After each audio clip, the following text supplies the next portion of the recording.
Hey everyone, welcome back to my channel. Today, I have an inspiring story for you.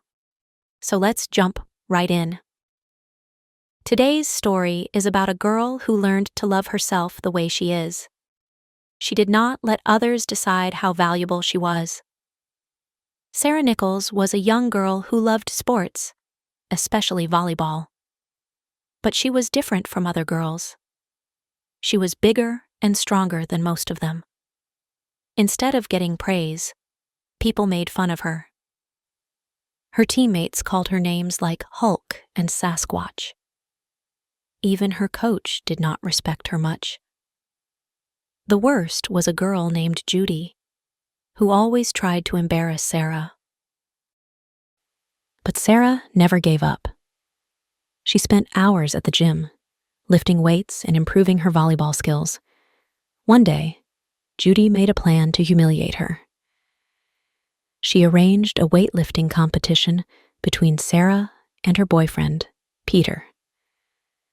Peter was Sarah's classmate and boyfriend, but he had doubts about their relationship.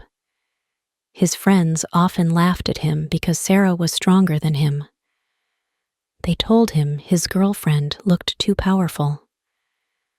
Over time, Peter started to feel embarrassed. He wanted a more delicate girlfriend. He never called Sarah babe because he thought it did not suit her. The competition started, and Sarah won easily. Peter was upset and humiliated. He left the scene angrily. Sarah followed him and tried to talk, but Peter interrupted her.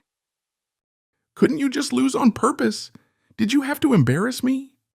he said. Sarah replied sadly, "I didn't mean to. I just did my best."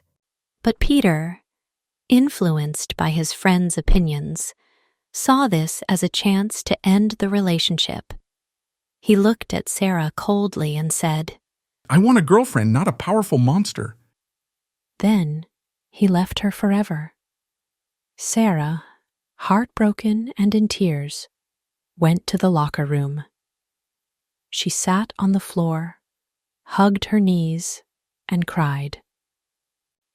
At that moment, the locker room door opened. Zoe, the coach of the Storm team, walked in. Zoe was kind, and all her players liked her. She saw Sarah crying and sat beside her. "Are you okay?" Zoe asked gently. Sarah forced a sad smile and whispered. Yes. Zoe handed Sarah a piece of paper with her phone number. "If you ever want to talk, message me. And if you want, you can play for my team. We want players who love the game, not ones who judge others." Sarah looked at the paper. Maybe this was a new chance. Maybe it was time to move forward. Meanwhile, Judy started dating Peter to hurt Sarah. But she did not love Peter. She actually liked another boy named George, the assistant coach of the Storm team.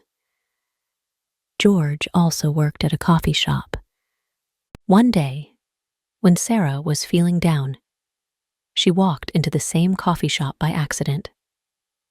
She had seen George at games and practice, but this was their first real conversation. George was kind and did not judge her for being strong. Talking to him gave Sarah hope. A few days later, Sarah found out about Peter and Judy's relationship. It hurt her, but she decided not to let other people control her life. Coach Zoe invited her to join the Storm team, where people valued her talent instead of making fun of her. On the day of the big match, the stadium was full. Before the game, Judy proudly told her friends she did not love Peter. She only dated him to make Sarah jealous. Some of Peter's friends recorded this conversation.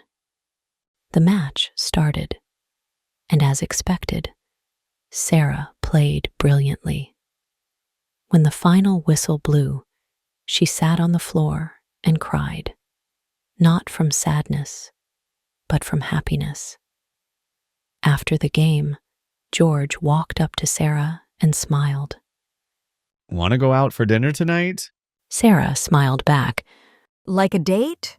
George nodded. Yes. Judy, whose team had lost to Sarah's, was furious. She stood in a corner, watching as Sarah and her team celebrated. Jealousy filled her entire being as she saw everyone surrounding Sarah, praising her skills. As she observed the scene, Peter walked up to her and stood by her side. She wanted Peter to hold her hand and walk past Sarah to make her feel bad. But Peter refused. Instead, he showed Judy the video his friends had recorded. You were just a game to me. Peter asked. Then he walked away, saying loudly, This relationship is over. Judy was shocked. She lost Peter, and at the same time, she saw George and Sarah starting a relationship. That day was one of the best days of Sarah's life. She won, not only on the volleyball court, but in life. But for Judy, it was a day of failure and regret. So we should never let other people decide our path. We are the heroes of our own story. Thank you for watching. If you enjoyed this story, please give it a thumbs up and share it with your friends.